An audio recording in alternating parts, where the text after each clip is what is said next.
What's up, guys? Good morning. Right here with me, we have Dr. Javier Desler. Hello. He is our program director. Thank you so much for having me today. No problem. He's going to go through a couple questions now that we're close to interview season once again. It's really crazy to be on this side this time because I remember last year I was really worried, and it gives you so much anxiety. Am I applying to the right hospital? Am I applying the right way? I have so many questions. What should I do and what should I not do? Okay, so we have our program director here from Advocate Masonic to clarify a couple questions, okay? Okay, so our question number one, general information about these programs. So what are unique aspects of Advocate Masonic that you would like future applicants to know? Yeah, so let's start with location. Okay. We are in the heart of the north side of Chicago. It's a great side of town, lots to do, lots of food, lots of entertainment. Transportation is good. I mean, you live in a building where you probably can hear the train, and that's how close we are. But it doesn't wake you up at night, right? No, it doesn't. They do a really good job with like the soundproof. Yeah, which means that you can access the entire city and all it has to offer. So I think location. We've got it right here. We're 15 minutes away from Wrigley Field, historic Wrigley Field, where the Chicago Cubs play, the baseball team. There's a lot that the city has to offer, and we're in a great neighborhood for residents to live and work and play. So that's one of the best things that I think that we offer here in terms of location. Secondly, in terms of what else we offer, well, recently I like starting with what we're doing now, what we're innovating now. We have a COVID recovery clinic. We've seen over 100 patients now, and it was the first in our system. Probably one of the first in the city, and other programs are trying to copy what we have here now too, which is great.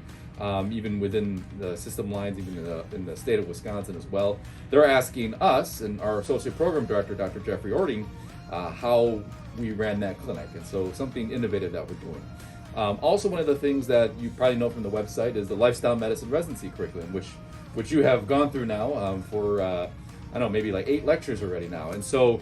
I'm personally invested in lifestyle medicine. I believe in prevention. I believe in nutrition, stress, sleep, exercise, substance use prevention, and that's something that's near and dear to me. And I think it's extremely important for you as residents to learn as well. And so that's something else that we offer to give you the opportunity to become double boarded in both internal medicine and lifestyle medicine. So.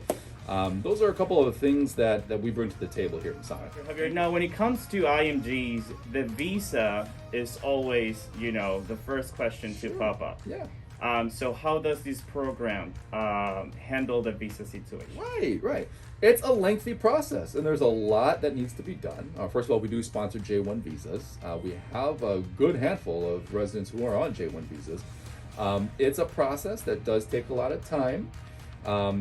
If you do match here, you do need to start the process as early as possible because otherwise it causes delays. It causes delays in you being able to practice medicine here, could potentially delay your residency. So it's a process. We welcome J1 applications. We take a lot of residents who require J1 visa.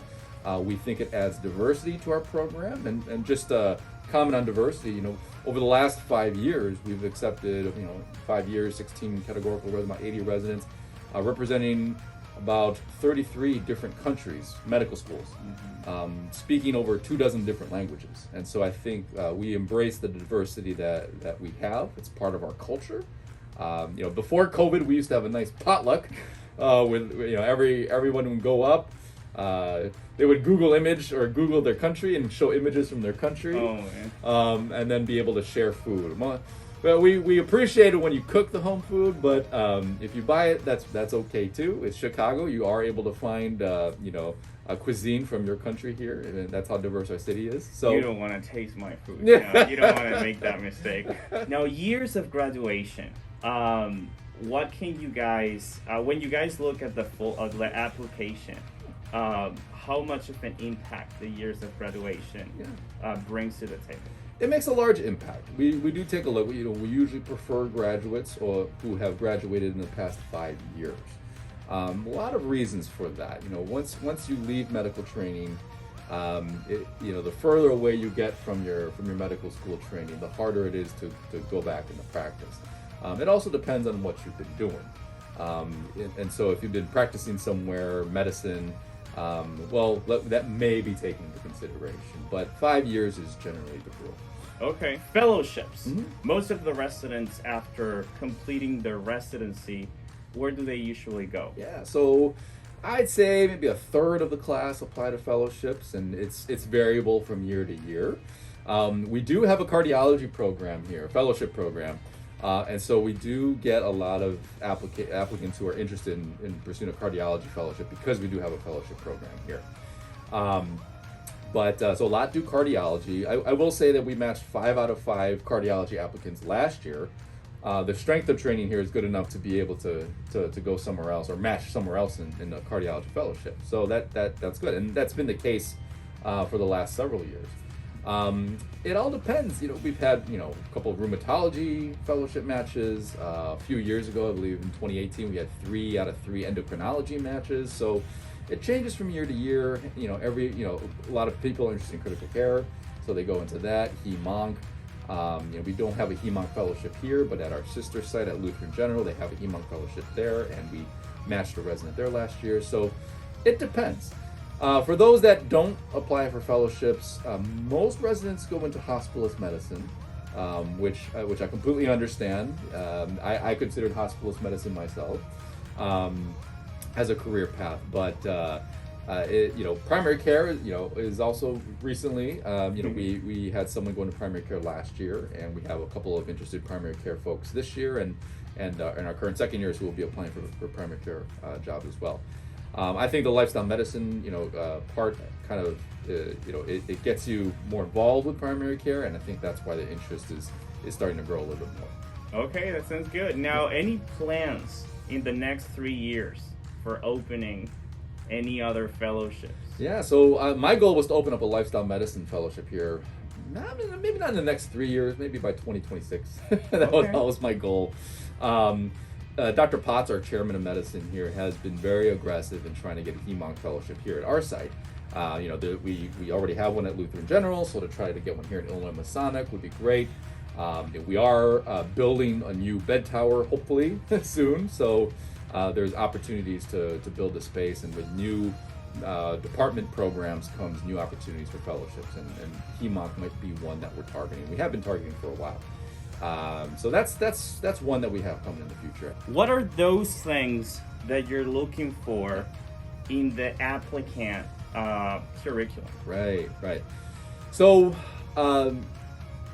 all of the applications we get are outstanding applications. I will say that. Everything that we've looked at.